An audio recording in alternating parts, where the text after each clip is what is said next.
Hi, this is Corey Franklin with Remembering the Past, the show where we talk about people who've died recently who've had a profound effect on our history, our society, or our culture. And tonight we're going to start out with Jim Marshall, who died at the age of 88. Jim Marshall's death was an especial tragedy for heavy metal rock musicians, audiologists, and ear doctors everywhere, because Jim Marshall was the inventor of the Marshall amp. And the Marshall amp was the amp that gave the rock music from the 60s to today its huge, loud sound.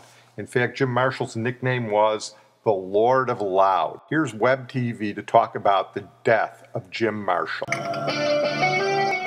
Jim Marshall, founder of Marshall Amplification and creator of the amplifiers that provided a raw, overdriven, and loud sound to purveyors of early rock and roll, has died of cancer at age 88 in London. After deconstructing an American Fender amp in his London drum studio in 1962, Marshall was positive he could make a louder and cheaper amp.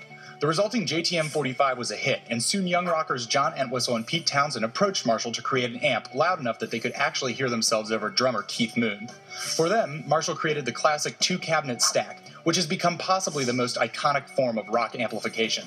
Favorited by everyone from Eric Clapton and Jimi Hendrix to Angus Young and Slayer, Jim Marshall was known as the father of loud for single-handedly changing the sound of rock music. Jim Marshall was a nice young man who grew up in London, the son of a fish and chip seller, and in the early 60s he opened up a music store that catered to the rock musicians who were proliferating in Britain. Well, in the mid-60s, when the Beatles were setting the tone for rock music, most rock musicians used the Fender amp, but you started getting groups like The Who wanted more strength in their music. So Pete Townshend came to Jim Marshall and said, could he make a different amp?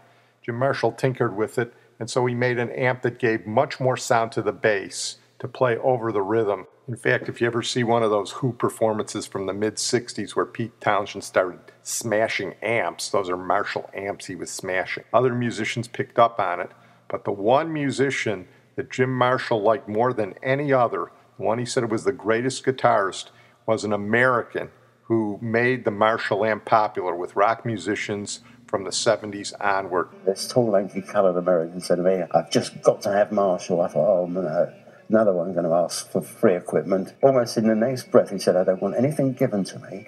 He said, I want to pay the full retail price. But we were great friends. And to me, he was the greatest guitarist ever. Of course, that tall, lanky, colored American was Jimi Hendrix. Jimi Hendrix, of course, was big in England before he was big in the United States. He was picked up on by Eric Clapton, Chas Chandler, a couple of those cats. And when he came to the United States, if you remember, he was playing for the Monkees. We talked about it in the Davy Jones show. Davy Jones actually characterized him as a vaudevillian, which I think is a unique characterization, sort of a vaudevillian on acid. But the iconic picture of Jimi Hendrix lighting fire to his guitar, which is sort of a vaudevillian act, you can see in the background the Marshall amp. And he's the one who actually popularized the Marshall amp. I get a kick out of Jim Marshall talking about all his musicians wanting his stuff for free. I wonder if Pete Townshend and those guys were freeloading off of Jim Marshall for a while. I don't know. It's just something to speculate. If you want to hear a quick example of the Marshall sound, here's one of the first users of it. It was Ritchie Blackmore from Deep Purple. And here's a little bit of Hush. This was written by Joe South and originally done by Billy Joe Royale. And ironically, it was sort of a Southern American country song. We'll start with the way Joe South wrote it for Billy Joe Royale. And then we'll see what Ritchie Blackmore and Deep Purple did with it with the Marshall amp.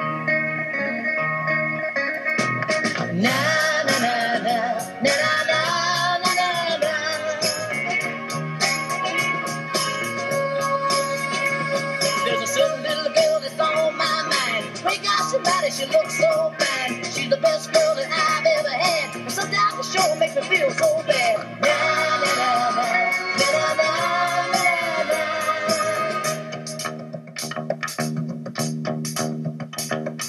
Okay, so you heard that bass there. Now here's Ritchie Blackmore doing it with the Marshall amp.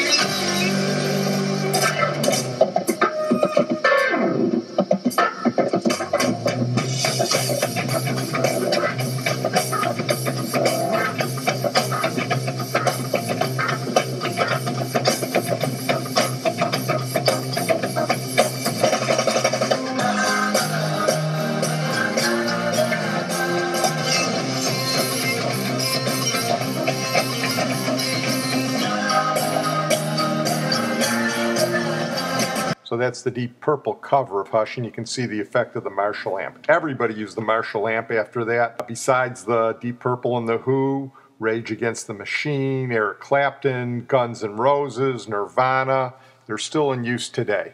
But I think Jim Marshall's greatest legacy may not be from music. And I'm not going to play any more heavy metal because I'm not crazy about it. His greatest legacy might be one of the most famous scenes in movies. It's known as the This Goes to 11 scene. There is a parody of the Marshall amp in the 1984 movie This Is Spinal Tap. And in This Is Spinal Tap, Rob Reiner, who plays a rock journalist named Marty DeBurgi, is interviewing head guitarist from the Spinal Tap band named Nigel Tufnell, played by Christopher Guest. And Nigel Tufnell explains to Marty DeBurgi what his new amplifier is all about. It's a takeoff on the Marshall amp. And it's among the funniest parodies ever done. This is a top to, we use on stage, but it's very, very special because if you can see, the numbers all go to 11. Look, right across the board. 11, 11, and most of 11. The amps go up to 10. Exactly. Does that mean it's louder? Is it any louder? Well, it's one louder, isn't it? It's not 10. You see, most blokes be playing at 10. You're on 10 here, all the way up, all the way up, all the way up. You're on 10 on your guitar. Where can you go from there? Where? I don't know. Nowhere, exactly. What we do is if we need that extra push over the cliff, you know what we do? Put it up to 11. 11, exactly. One louder. Why don't you just make 10 louder and make 10 be the top number and make that a little louder? These go to 11. A couple years after he filmed that, Christopher Guest as Nigel Tufnell actually did an ad for Marshall amps with an amp going to 20, which is 9 louder. And on that note, we'll say goodbye to Jim Marshall, the inventor of the Marshall amp, the Lord of Loud. We're going to move on and close tonight with the remarkable Chinese dissident Fang Li-Zhi. Fang Li-Zhi took on the entire communist Chinese government structure, and he became a hero for it. And here is Jane Little of the BBC4's Last Word. Fang Li-Zhi was one of China's leading intellectuals and dissidents. At the time of his death, at the age of 76, he was professor of physics at the University of Arizona in Tucson, the final chapter in a distinguished career that was much interrupted by successive communist governments in China. Fang Li-Zhi was born in 1936, attended Peking University, and was noted for his academic brilliance. But he was also outspoken on human rights, calling democracy a right and not a gift from above. In 1989, he wrote an open letter calling for the release of political prisoners. Kate Adie covered the dramatic events of that year for the BBC. On the streets leading down to the main road to Tiananmen Square, furious people stared in disbelief at the glow in the sky, listening to the sound of shots. I was in Shanghai University with a group of students, and that's where I first heard Fang's name. And the circumstances told you a little bit about his importance. People whispered to us. They scuttled off to a tiny dormitory, and we sat there with someone on the lookout outside saying, "We have heard what is going on in Beijing. We have heard also that Fang has been talking about things." It had come down the grapevine, and there was someone who was, as it were, one of theirs, a great thinker in the university, very well known, and his ideas were percolating out to thousands of other students. Professor Perry Link of the University of California has known Fang Li-Zhi since 1988. He had a round, boyish face with dimples.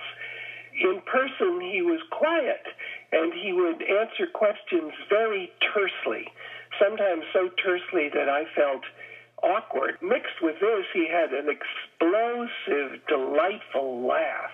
And when something came up that was ridiculous, especially politically ridiculous, he would just burst out and charm the whole room.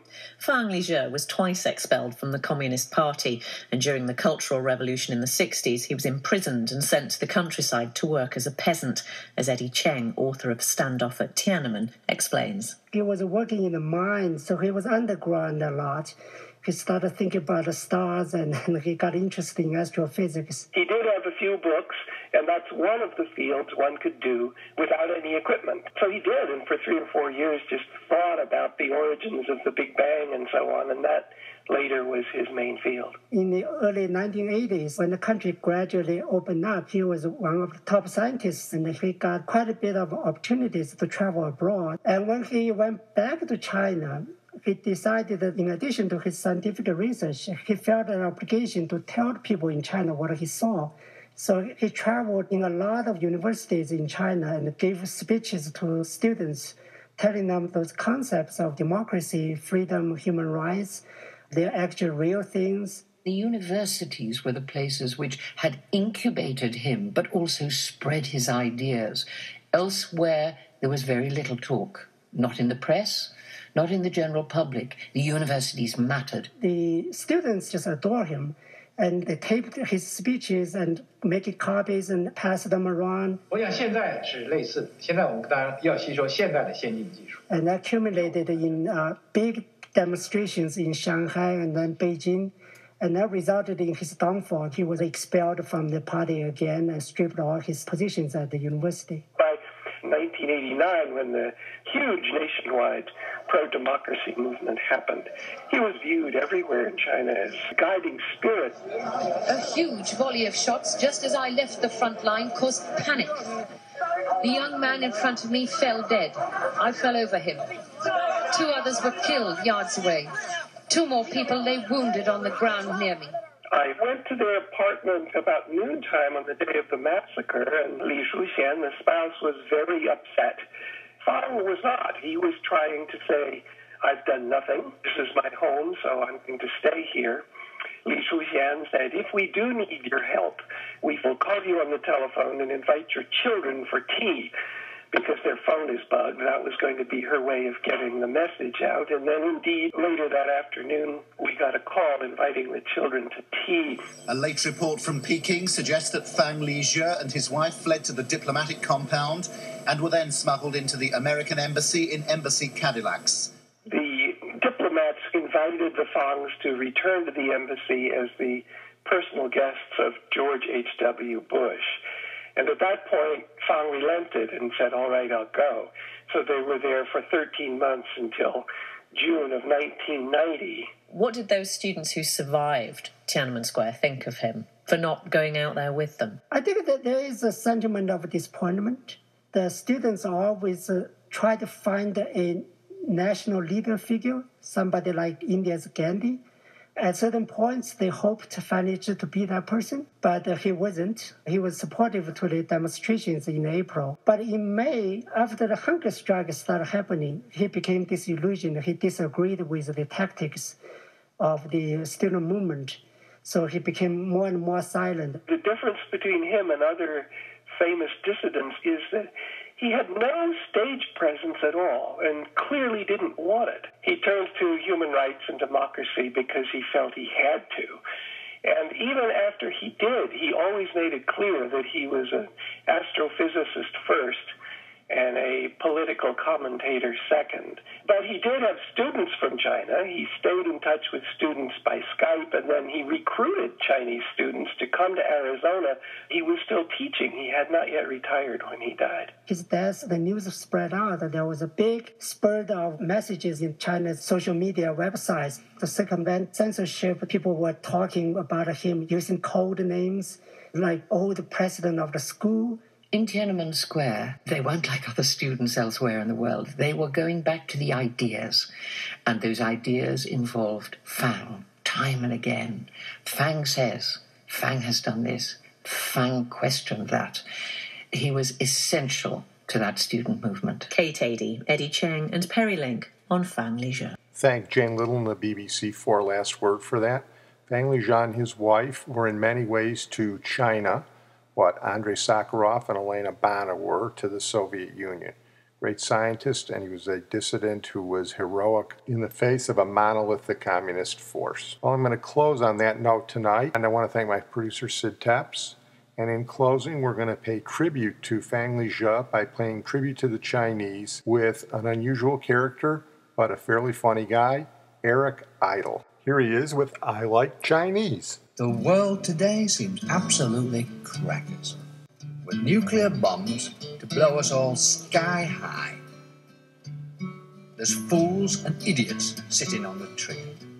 It's depressing, and it's senseless, and that's why I like Chinese. I like Chinese.